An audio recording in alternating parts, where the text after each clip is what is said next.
Hello and welcome to the study. Science की इस series में पिछली क्लास में हमने देखा था मोशन के बारे में, गति के बारे में और गति के प्रकारों के बारे में। इस क्लास में हम देखने वाले हैं रेखीय गति से संबंधित कुछ महत्वपूर्ण टॉपिक्स को, जैसे दूरी, विस्थापन। दूरी और विस्थापन के साथ ही साथ हम इनके आपसी रिलेशन को भी देखेंगे। इसके बाद में हम पढ़ेंगे चाल और वेग। इन दोनों के बाद में हम पढ़ेंगे इन दोनों के आपसी रिलेशन। इसके बाद में आखिरी में हम पढ़ेंगे एक्सेलरेशन अर्थात त्वरण। तो चलिए शुरू करते हैं हमारी क्लास को दूरी के साथ अर्थात डिस्टेंस के साथ। दूरी क्या होती है? तो डेफिनेशन की बात करें तो एक पॉइंट से लेकर के दूसरे पॉइंट तक चली गई कुल लंबाई को हम दूरी कहते हैं। अर्थात एक बिंदु से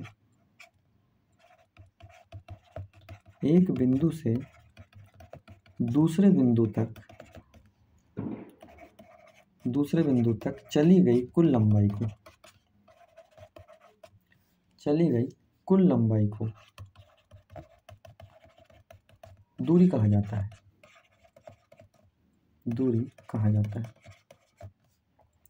जैसे हम बात करें, हमारे पास पहला एग्जांपल है, कोई पॉइंट हमारे पास ए है, वहीं पर हमारे पास कोई पॉइंट बी है। तो यहाँ ए से लेकर के बी तक की जो कुल लंबाई है ये उसकी दूरी कहलाएगी। ऐसे ही हमारे पास दूसरा एग्जांपल है, जैसे हमने कोई अधूरा ट्रायंगल लिया है कुछ इस प्रकार से, जिसमें हमने इससे पॉइंट ए से डिनोट कर दिया, इसे पॉइंट बी से और इसे पॉइंट सी से। माना हमने ए से बी तक की दूरी 3 मीटर है और बी से सी तक की जो दूरी है वो 4 मीटर है। ये 3 मीटर है और ये 4 मीटर है। तो ए से वाया बी होते हुए सी तक जाना है, तो यहाँ पर जो कुल लंबाई हो जाएगी वो 3 + 4 = 7 मीटर हो जाएगी। ठीक है। वहीं अगर हम एक सर्कल की बात करें तो सर्कल में दूरी कैसी होती है? वृत्त में दूरी, अगर कोई वस्तु द्वारा एक सर्कल का कंप्लीट चक्कर लगाया जा रहा है तो उसके द्वारा चली गई कुल लंबाई हो जाएगी 2πr। क्योंकि जब वह एक चक्कर लगा रहा है तो वह उस वृत्त की परिधि ही तो तय कर रहा है, तो परिधि का फॉर्मूला होता है 2πr। यहाँ से हमें वृत्त में चली गई कुल लंबाई का पता चल जाएगा यदि वह एक चक्कर लगा रहा है तो। वहीं अगर हम दूरी के यूनिट के बारे में बात करें तो दूरी का मात्रक यहाँ पर मीटर होता है और दूरी एक स्केलर क्वांटिटी है अर्थात एक अदिश राशि। आगे हम बात करने वाले हैं विस्थापन के बारे में अर्थात डिस्प्लेसमेंट। दूरी और विस्थापन ज़्यादा तो नहीं बट लगभग सेम है। ठीक है। बस विस्थापन में अंतर इस बात का होता है कि आखिरी जो बिंदु है वो किस दिशा में है, और जिस दिशा में है अर्थात यहाँ पर दिशा की बात आ गई है, इसलिए विस्थापन एक सदिश राशि हो जाती है। इसके अगर डेफिनेशन की बात करेंगे तो दो बिंदुओं के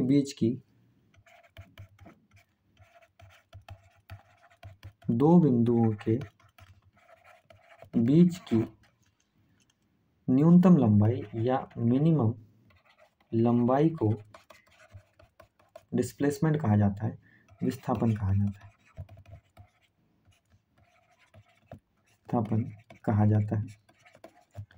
इसकी अगर यूनिट की बात करें तो यूनिट भी इसकी मीटर ही होती है और यह एक वेक्टर क्वांटिटी होती है अर्थात एक सदिश राशि होती है।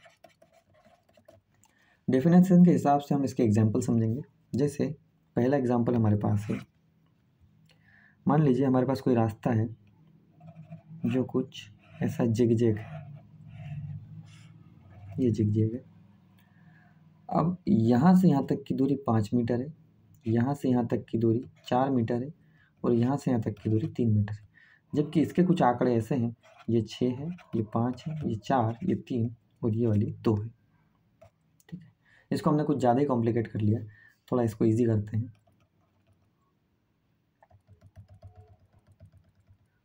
जैसे मान लीजिए हमारे पास कोई एग्जांपल है, पॉइंट ए से लेकर के पॉइंट बी तक की जो डिस्टेंस है वो 5 मीटर है। ठीक है। अब विस्थापन की परिभाषा कहती है कि दो बिंदुओं के बीच की मिनिमम लंबाई को हम विस्थापन कहते हैं।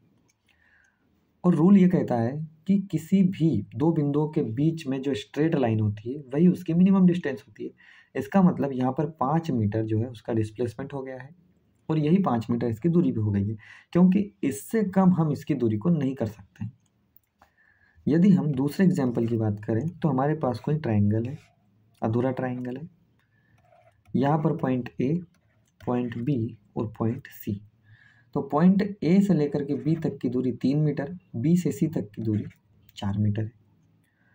अब हमें ये पता है कि प्रारंभिक बिंदु ए है और अंतिम बिंदु सी है, और परिभाषा के हिसाब से प्रारंभिक बिंदु और अंतिम बिंदुओं के बीच की कुल या अर्थात मिनिमम लंबाई को हम डिस्प्लेसमेंट कहते हैं।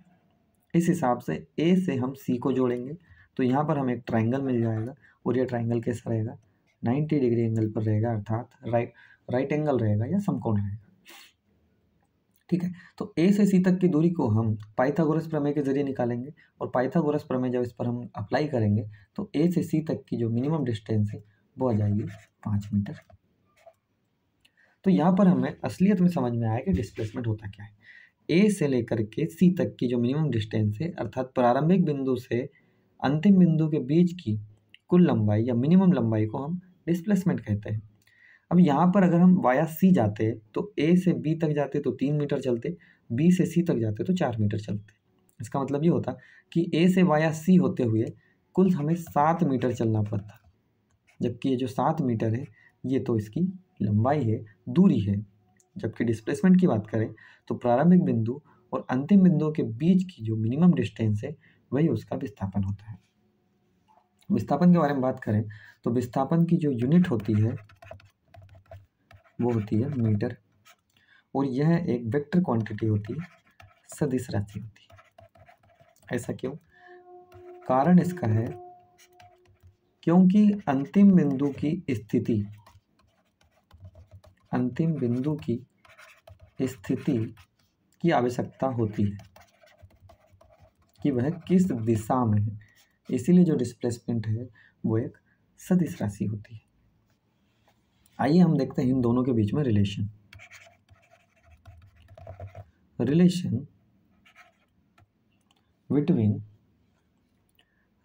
बिटवीन दूरी और विस्थापन,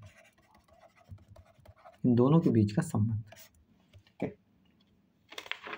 तो अगर हम दूरी की बात करें तो दूरी में, जैसे दूरी एक अदिश राशि है, तो इसका मतलब ये हुआ कि दूरी में केवल मैग्नीट्यूड की आवश्यकता है, दूरी में केवल मैग्नीट्यूड की आवश्यकता है, अर्थात परिमाण की आवश्यकता है, क्योंकि दूरी में हमें दिशा की आवश्यकता नहीं होती है, इसलिए दूरी में केवल परिमाण की आवश्यकता है, दिशा की नहीं है। वहीं अगर हम विस्थापन की बात करें तो विस्थापन एक सदिश राशि है, इसलिए इसमें मैग्नीट्यूड के साथ साथ डायरेक्शन की भी आवश्यकता है। ठीक है, और जिस भी पद में हमें डिस्टेंस की आवश्यकता पड़ जाए, इसका मतलब ये है कि वह पॉजिटिव, नेगेटिव या ज़ीरो हो सकती है। ठीक है, तो इसी के बारे में हम बात करेंगे कि दूरी और विस्थापन। दूरी हमेशा पॉजिटिव होगी या शून्य होगी। ठीक है, जबकि जो विस्थापन है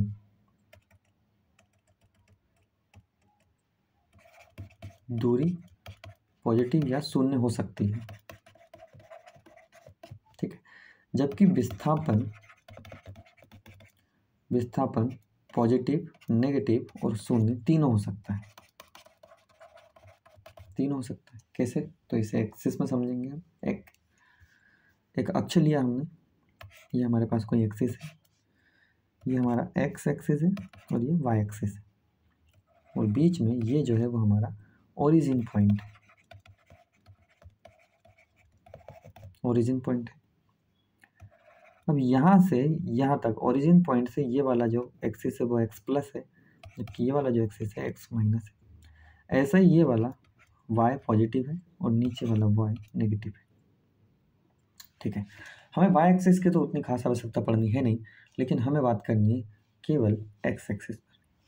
अब इस ओरिजिन पॉइंट से लेकर के एक्स पॉजिटिव तक कोई वस्तु गति करती है या इधर की ओर आती है तो वह हमेशा पॉजिटिव डिस्प्लेसमेंट होता है। वहीं अगर एक्स नेगेटिव पर जाती है तो वह नेगेटिव डिस्प्लेसमेंट होता है, और घूम फिर कर इसी ओरिजिन पॉइंट पर आ जाए तो यहाँ पर जीरो डिस्प्लेसमेंट होता है।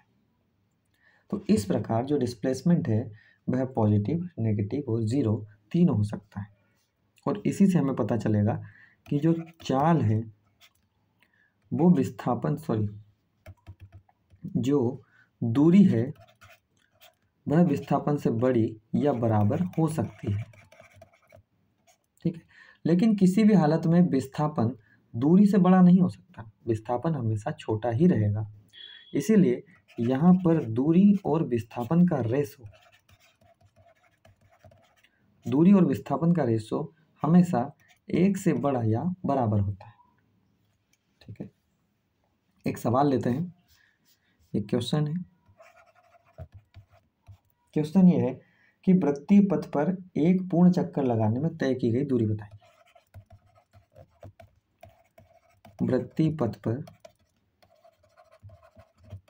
एक चक्कर में लगाई गई दूरी और विस्थापन दोनों बताना है।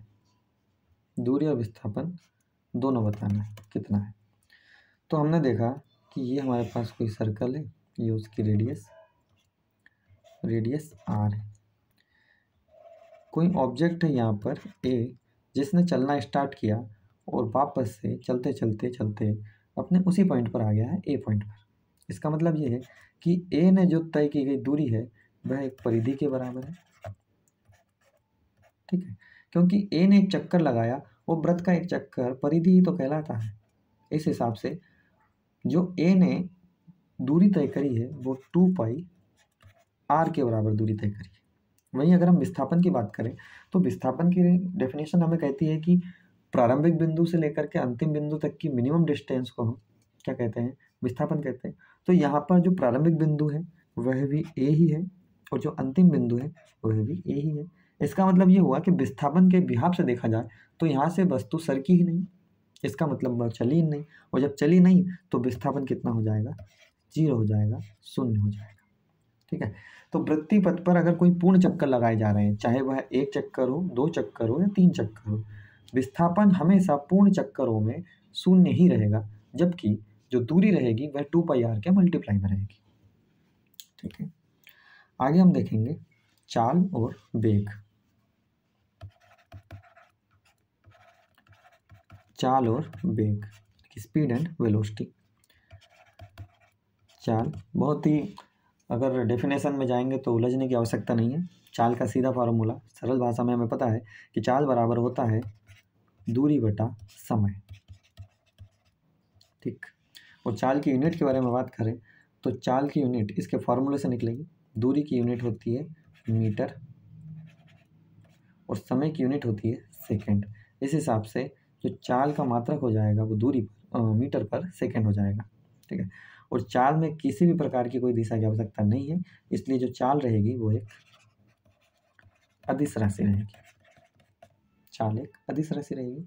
वहीं अगर हम वेलोसिटी की बात करें, वेग, तो वेलोसिटी का फार्मूला होता है विस्थापन बटा समय। विस्थापन इधर, विस्थापन बटा समय। ठीक है, तो वेग का अगर हमें यूनिट चाहिए तो वेग की यूनिट के लिए विस्थापन का जो यूनिट होता है वो होता है मीटर और समय का जो यूनिट होता है वो होता है सेकंड। इस हिसाब से जो वेग है उसका यूनिट हो जाता है मीटर पर सेकंड। अब दोनों ही तो सेम है, जो चाल थी उसका भी मीटर पर सेकंड है और जो वेग है उसका भी मीटर पर सेकंड है, लेकिन हमने यहाँ पर वेग में विस्थापन को विस्थापन पर अप्लाई किया है। अब चूंकि विस्थापन एक वेक्टर क्वांटिटी, एक सदिश क्वांटिटी है, इसलिए जो वेग रहेगा वो भी एक वेक्टर रहेगा या सदिश रहेगा। ठीक है, इन दोनों के बीच का रिलेशन देखेंगे। Relation between speed and velocity. चाल और वेग के बीच में आपसी संबंध। तो पहला, चाल सदैव धनात्मक होती है या पॉजिटिव होती है। चाल हमेशा धनात्मक होगी। जबकि वेग की बात की जाए तो वेग निर्भर करता है विस्थापन पर, और विस्थापन जो जो हो सकता है वेग भी वह वही हो सकता है। अब विस्थापन पॉजिटिव और नेगेटिव दोनों हो सकता है, इसलिए जो वेग है वह भी पॉजिटिव और नेगेटिव दोनों हो सकता है। ठीक है, तो पहला पॉइंट हमारा कहता है चाल सदैव धनात्मक होगी, चाल ऋणात्मक कभी नहीं हो सकती। जबकि जो वेग है वह विस्थापन पर आधारित है, इसलिए वेग पॉजिटिव या नेगेटिव दोनों हो सकता है। ठीक है, इस प्रकार देखा जाएगा तो जो चाल है वो हमेशा बड़ी या बराबर होगी विस्थापन के। ठीक है, और यहाँ से इनका रेशो निकलेगा चाल बटे, सॉरी विस्थापन नहीं, यहाँ पर वेग आएगा, वेग। ठीक है, चाल बटे वेग बराबर इसका जो रेशो बनेगा वो या तो एक से बड़ा बनेगा या बराबर बनेगा। ठीक है, क्योंकि चाल हमेशा बड़ी रहेगी और वेग हमेशा छोटा रहेगा। ठीक है, इसलिए इसका जो रेशो बनेगा वो हमेशा या तो एक के बराबर बनेगा या एक से बड़ा बनेगा। ठीक है, इसके कुछ मीटरों की बात कर लें, यानी कि इक्विपमेंट्स में मीटरों की, तो हम देखेंगे कि चाल को स्पीडोमीटर से मापा जाता है। चाल को स्पीडोमीटर से मापते हैं। ठीक है, वहीं अगर हम घूर्णन चाल की बात करें तो घूर्णन चाल को स्ट्रोबोस्कोप हिंदी में लिख देते हैं, स्ट्रोबोस्कोप, इससे मापते हैं। एक और यंत्र होता है जिसे हम टेकोमीटर भी कहते हैं, तो या तो हम स्ट्रोबोस्कोप से माप सकते हैं या ट्रेकोमीटर से माप सकते हैं, या ट्रेकोमीटर से भी माप सकते हैं। ठीक है, वहीं अगर हम वायु की चाल की बात करें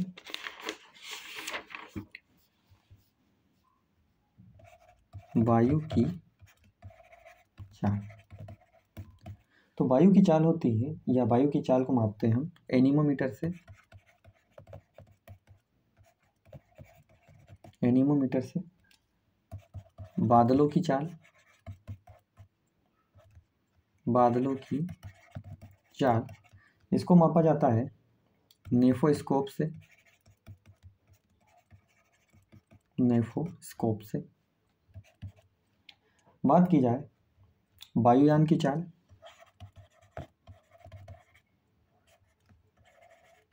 वायुयान की चाल, और वायुयान की चाल को मापा जाता है मैक संख्या से, मैक नंबर से। वही अगर हम जहाज़ों की चाल के बारे में बात करें, जहाज़ों की चाल को मापा जाता है नॉट से, नॉट। और किस में मापा जाता है ये? नॉटिकल मील में, नॉटिकल मील। और एक नॉटिकल मील बराबर होता है 1853 मीटर, ये हमने पिछले क्लास में भी देख चुके हैं, या 1.85 kilometre is equal to 1 nautical mile. ठीक है, अब देखेंगे हम त्वरण के बारे में, इसे हम एक्सेलरेशन भी कहते हैं, इसे हम एक्सेलरेशन भी कहते हैं। ठीक है, त्वरण की डेफिनेशन में जाएं, त्वरण की डेफिनेशन कहती है वेग में परिवर्तन की दर को त्वरण कहा जाता है। वेग में परिवर्तन की दर को त्वरण कहा जाता है, त्वरण कहते हैं। अब वेग में परिवर्तन की दर होती क्या है? तो जहां भी दर दिख जाए इसका मतलब ये है कि बटे में उसके हमेशा समय लगा हुआ रहता है। ठीक है, अब जैसे कोई वेग में, इसका अगर फॉर्मूले की बात करें तो vector A is equal to change in velocity upon change in time, अर्थात वेग में परिवर्तन, वेग में परिवर्तन बटे समय में परिवर्तन, समय में परिवर्तन। ठीक है, इसको और सरल अवस्था में लेकर आया जाए तो इसका फॉर्मूला बनता है vector A is equal to V minus U upon T, जहाँ पर भी आपको डिनोट करता है अंतिम वेग को अर्थात फाइनल वेलोसिटी को, यू डिनोट करता है प्रारंभिक वेग को, प्रारंभिक वेग को, और टी डिनोट करता है समय को। ठीक है, अब यहाँ पर वेग आ गया है, प्रारंभिक भी हो चाहे वो अंतिम हो, लेकिन वेग तो है, और वेग अगर सदिश है इसका मतलब ये हुआ कि जो त्वरण रहेगी वो एक सदिश राशि रहेगी, एक सदिश क्वांटिटी रहेगी। ठीक है, इसकी यूनिट की बात करें तो इसकी यूनिट होती है मीटर पर सेकेंड स्क्वायर, मीटर पर सेकेंड स्क्वायर। जैसे इसके अगर हम एक क्वेश्चन लें, एक क्वेश्चन लेते हैं कि कोई कार 5 सेकेंड में, कोई कार 5 सेकेंड में 20 मीटर पर सेकेंड से 40 मीटर पर सेकेंड के वेग को प्राप्त करती है, तो कार की एक्सेलरेशन या त्वरण बताइए, कार की त्वरण कितनी होगी। ठीक है, तो त्वरण का फॉर्मूला होता है a is equal to V minus U upon T, मतलब अंतिम वेग माइनस प्रारंभिक वेग बटे समय। तो अंतिम वेग हमारे पास पता है कि ये 40 मीटर है, 40 मीटर पर सेकेंड, माइनस प्रारंभिक वेग कितना था 20 मीटर पर सेकेंड, या इसे हम वेग में परिवर्तन भी बोल सकते हैं, बटे समय कितना है 5 सेकेंड। इसे सॉल्व करेंगे तो 20 बटा 5 हो जाएगा, बराबर कितना हो जाएगा 4 मीटर पर सेकेंड स्क्वायर। यहाँ इस पे त्वरण हो जाएगी। ठीक है, 4 मीटर पर सेकेंड स्क्वायर त्वरण। ठीक है, त्वरण के अगर टाइप्स की बात करें तो ये भी कई टाइप में पाई जाती है, जैसे त्वरण के प्रकार। और त्वरण के प्रकारों की बात करें तो पहला होता है पॉजिटिव, दूसरा होता है नेगेटिव, तीसरा होता है जीरो, और चौथा होता है समान त्वरण। ठीक है, समान के बारे में उतना कुछ खास है नहीं। ठीक है, हम फोकस करेंगे पॉजिटिव, नेगेटिव और जीरो पर। ठीक, अब पॉजिटिव एक्सेलरेशन क्या होती है कि जब वस्तु का वेग समय के साथ बढ़ रहा होता है, वस्तु का वेग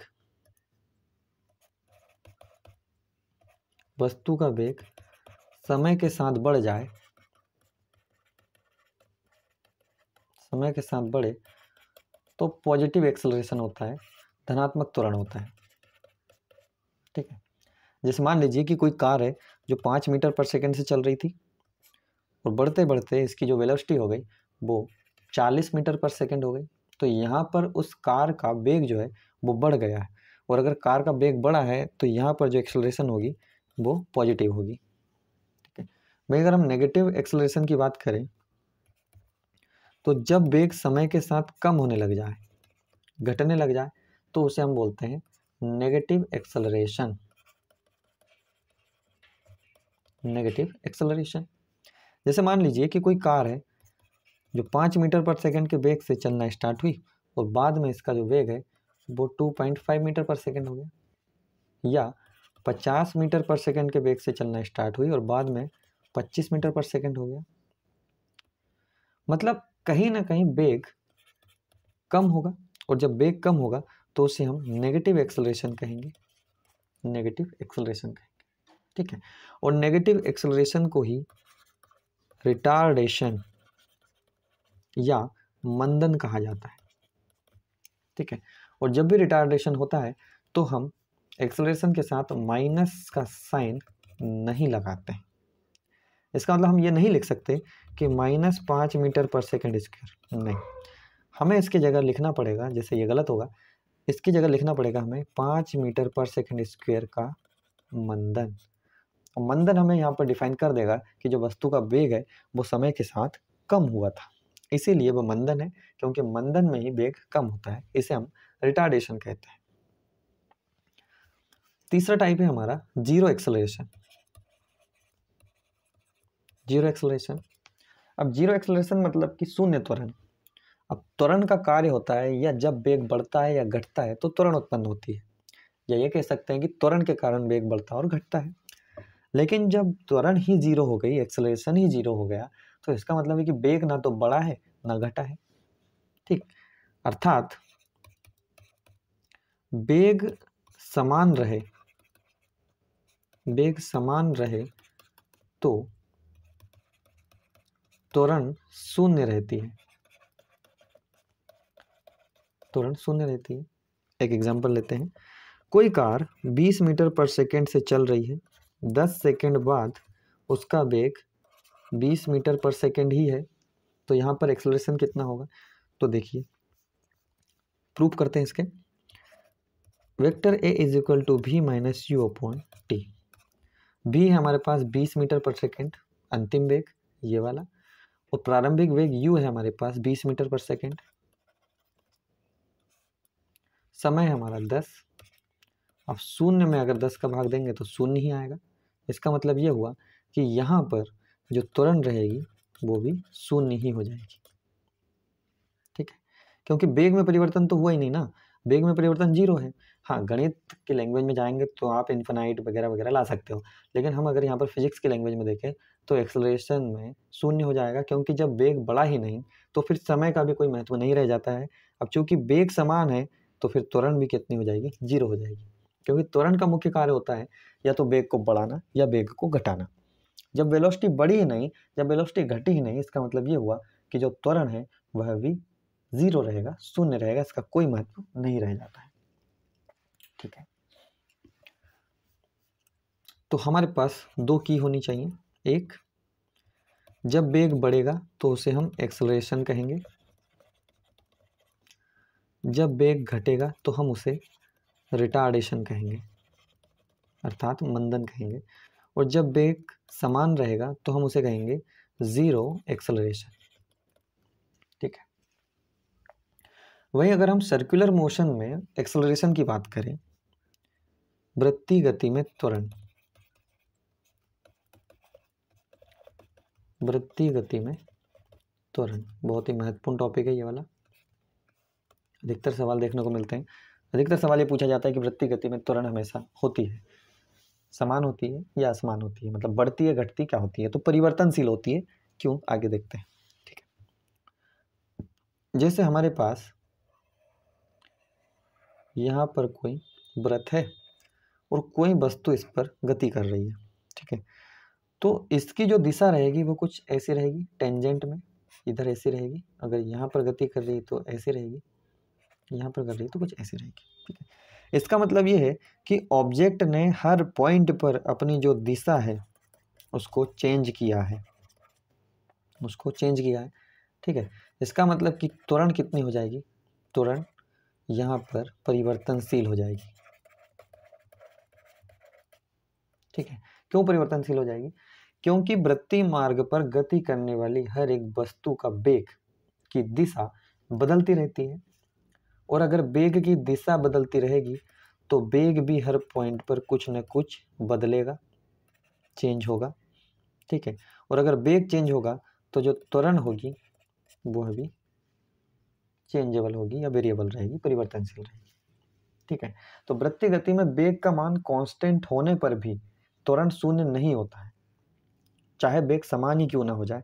तो वृत्तीय गति में वेग समान रह भी सकता है और नहीं भी रह सकता है। ठीक है, क्यों? क्योंकि दिशा हमेशा बदलती रहती है, तो एक बार को अगर वेग समान हो भी जाए तो भी त्वरण समान नहीं हो सकती, त्वरण शून्य नहीं हो सकती है। क्यों? क्योंकि वेग की दिशा बदलती है, इसका मतलब वेग भी बदलता है, और जब वेग बदलता है तो त्वरण उत्पन्न होगी। इसलिए कहेंगे कि वृत्तीय गति पर चलने वाली हर एक वस्तु का वेग समय के साथ, दिशा के साथ बदलता रहता है, इसलिए इसमें त्वरण उत्पन्न होती है। ठीक है, तो हम इसमें शून्य त्वरण नहीं कह सकते, इसमें त्वरण उत्पन्न होती है। ठीक है, वो वृत्तीय गति में अगर हम त्वरण की बात करें तो इसका फॉर्मूला होता है vector A is equal to V square by R, V square by R. ठीक है, इसके कुछ सवाल देखते हैं। जैसे एक सवाल देखते हैं, क्वेश्चन है 2 मीटर त्रिज्या वाले, 2 मीटर रेडियस या त्रिज्या वाले किसी वृत्त पर कोई वस्तु